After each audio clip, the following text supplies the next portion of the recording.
and the All Indiana Podcast Network. This is the News 8 Daily 8 Podcast, a Wish TV News 8 update.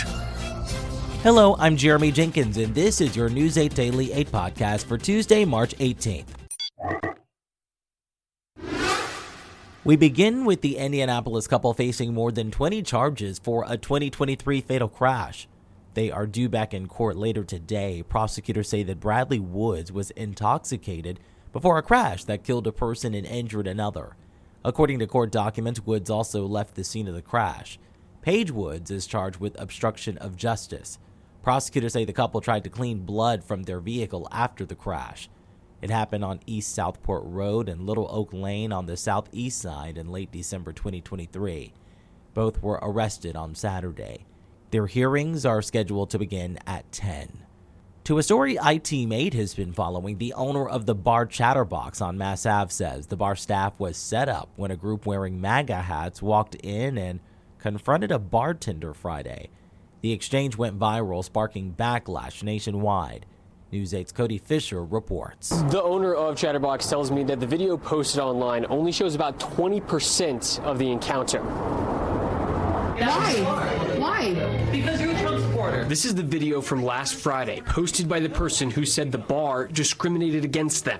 Get out of my bar right now. The owner says it doesn't show what happened before the person started recording. Came in and immediately misgendering my bartender very aggressively, continued to do that and mock her. And she refused to serve them for that reason. That's why the owner believes they were targeted. We were set up. This was a plan to do something like this.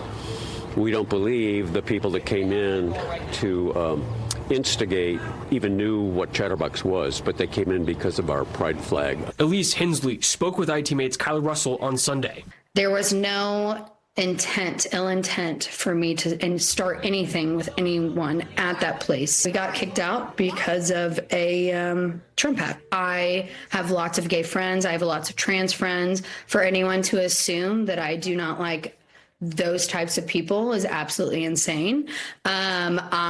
Even though I am a Trump supporter, I absolutely love LGBTQ community. A constitutional law professor at Indiana University's Maurer School of Law says the bar and bartender did not break the law. A business always has the ability to exclude somebody for disruptive behavior. Then, what kind of hat they were wearing, I assume, wouldn't come into play. The business would say, we did this because of their behavior, not because of their political beliefs. But in Indianapolis, even if it was because of their political beliefs, there would be no law prohibiting that. The owner of Chatterbox said they would ask anyone who acted like Hensley did to leave. When you're disrespecting, you're really abusive verbally, and you're causing a commotion to the atmosphere of our place, which accepts everyone. Now, the owner of Chatterbox tells me that they're actually having to take extra precautions to keep people safe in case anyone tries to come to retaliate against the bar because of what happened. Reporting on Mass Ave, for IT8, I'm Cody Fisher for Wish TV, wishtv.com, and follow us on Facebook for updates. An update to a double homicide case out of Lafayette. Authorities arrested Sayen Vargas in Seattle, Washington on Sunday. Police say Vargas is charged with the murder of LaPortia Chenette and Kadisha Ross. Police say both women were found at the Village Square apartments. Authorities say a gun and casings were also found at the scene. Police say the suspect and victims knew each other. IMPD says a man is under arrest in connection to a deadly overdose investigation on the city's south side. Police say Shane Johns faces a number of drug charges, including dealing a controlled substance resulting in death. Authorities say officers found a man dead in a car on East Thompson Road back in December.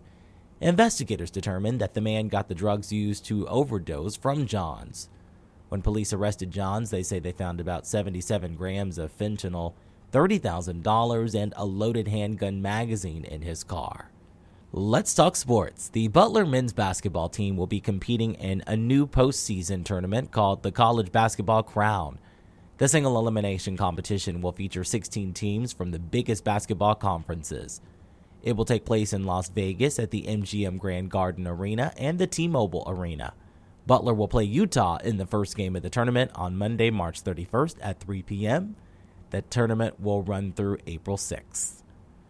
When it comes to the weather, Storm Track 8 says it's going to be mostly sunny and breezy today, but another round of severe weather is possible Wednesday.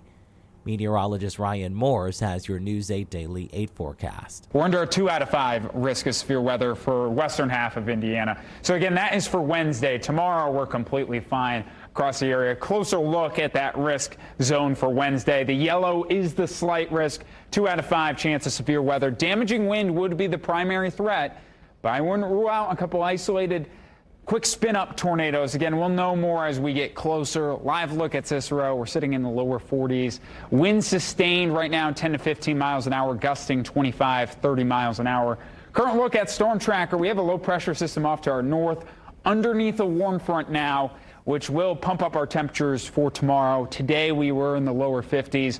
Right now, we are sitting at 45 degrees. Clear skies statewide, expected to remain that way, only dropping a few more degrees through the overnight hours, and a big rebound on the way for tomorrow. Yesterday morning, we started, I should say earlier on this morning, we started in the 20s, but by tomorrow afternoon, getting to around 70 degrees for the high before that storm system starts to arrive for Wednesday. Latest timing on that storm system coming up in my full forecast.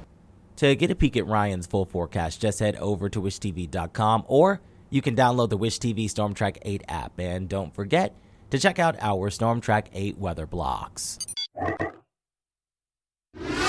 This has been your News 8 Daily 8 podcast for Tuesday, March 18th.